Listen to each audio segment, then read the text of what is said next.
एक रहस्यमय सिंहासन से निकली वो बला की खूबसूरत पुतली महान राजा विक्रमादित्य की जीवन गाथा का किस्सा सुनाकर राजा भोज से कहती है, हे राजा भोज, क्या तुम्हारे अंदर है इतनी क्षमता कि तुम चंद पलों में अपने राज्य को तज कर भक्ति साधना के लिए चले जाओ? क्या तुम्हारे अंदर है इतनी क्षमता कि तुम भगवान इंद्र के दूत को परास्त कर उसे अपना गुलाम बना लो और वर देने के लिए विवश कर दो?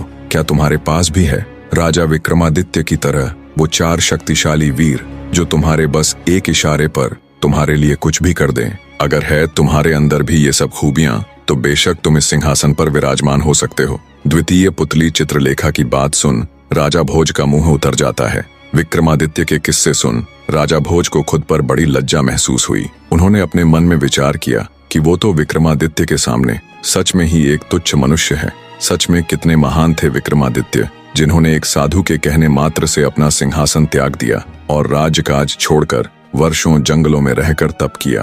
कितने शक्तिशाली थे वो, जिसने देवताओं के भेजे दूत को चंद पल्लों में अपने सामने झुकने पर मजबूर कर दिया। ये सभी विचार करते करते उन्होंने सोचा, पर अब तो विक्रमादित्य यहाँ नहीं है, अब तो उनका समय नहीं है। ये समय मेरा है और मुझे पूरा अधिकार है इस दिव्य सिंहासन पर विराजने का।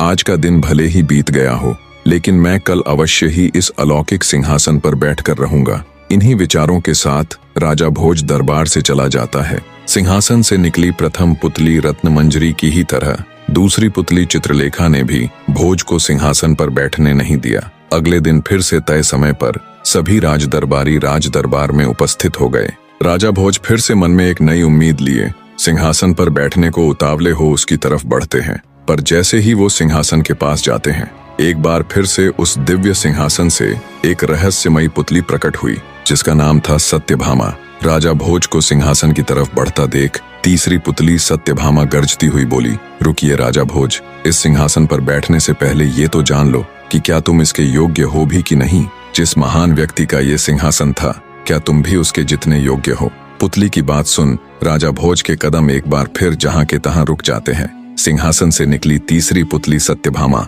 अन्य पुतलियों की ही तरह राजा भोज को वीर विक्रमादित्य का किस्सा सुनाना प्रारंभ करती है। तो सुनो राजन।